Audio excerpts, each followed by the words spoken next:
Ask anyone around what their money goal is, and they will tell you financial freedom, financial capacity. I want money to work for me while I sleep.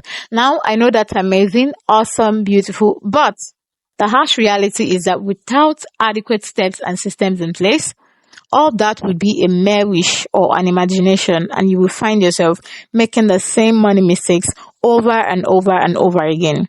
My name is Chinyere, and in today's video, I will be sharing with you 6 ways you're losing money and how to get out of them. And if you're just coming across this channel for the first time, hi, you're welcome. Kindly subscribe, and we would be so glad to have you join the family. Having said that, let's hop in. 1. Keeping your head in the sand. Avoidance coping.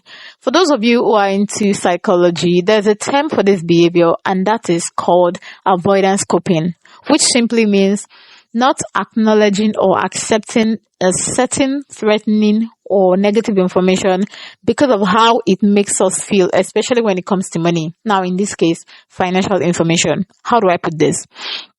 You tell your brain to tell you not to accept your money problem so that you can avoid the discomfort, the displeasure, the ill feeling that comes with knowing that you have messed up with your money. Personally, what I used to do is avoiding looking at my bank alerts anytime I spend money, because I am trying to avoid the pain it will cause me when I realize I've spent so much. That is avoidance coping. The only thing this does is to delay the pain and postpone the headache and heartbreak, and you will still eventually get to the pain in the nearest future. Now, you want to avoid this by putting structures in place that will help you see your finances and make it very hard for you to ignore.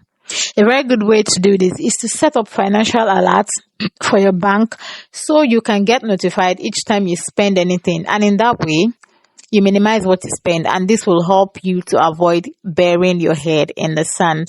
Number 2, not tracking your expenses. I have a friend who practically writes down every single thing he spends money on. Now, I know that sounds crazy, but imagine you're going somewhere with your car and you have to fill your car tank for about 4 to 5 times in a week or more. Not knowing how much you spend on fuel will cause you more harm. Tracking your expenses to know where your money is going is very, very helpful, and it will help you to reduce money on certain things. Not tracking your spending can lead to running out of money. It can lead to overspending and a whole lot of financial burden and stress, and this will make it harder for you to save, invest, and do other meaningful things with your finances. Learn to keep track of your spending. Know where your money going to, because this will help you in redirecting where you should spend more or where you should spend less. 3. Competitive comparisons. We are in the age of social media. You scroll through Facebook, Instagram, Twitter, Snapchat, YouTube, and you see people who have what you do not have, and you decide to want that for yourself. You keep screenshots of shoes, clothes, bags, cars, hairs, just because of what you see on the internet. Now, this is what I would describe by the popular series Keeping Up with the Kardashians. When you compare yourself to others, you only push yourself to spend more than you earn or more than your pockets. You buy things based on what others have instead of based on what you actually need. You feel compelled to level up your bags, your house, your car, just to impress others who are even way ahead of you financially. Now, one way to get out of this bondage is to learn to write down the things you want in your ideal kind of life, pictured in your head, and not based on what you see others have on the internet. And before you buy anything, ask yourself, does this align with my ideal life or my purpose? And if it doesn't, redirect your money and channel it into something more beneficial. 4. Keeping your money in the bank or not investing your money. Keeping your money in the bank is one of the most inefficient use of your money. You are not letting your money work for you to create more money for you. One best way to do this is to invest in yourself, in learning a skill or an education that will increase your earning potential. This will make you so valuable. You can take a course on something you have passion for, and with the skill, start a side business where you can offer your services and get paid.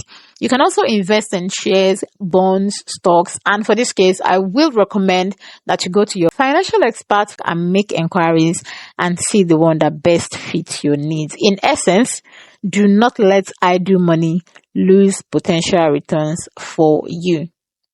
5. time wasting. Time is money, and not assigning value to your time to perform your task or services is a way to waste your time. This concept simply means putting money value on the time you do a task, a service, or a job.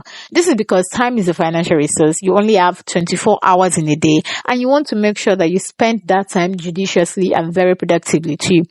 This will help you identify tasks that waste your time and also help you decide on which task to do that will give you much value. You can also outsource the tasks you think are not of high value to someone else and not necessarily serious things.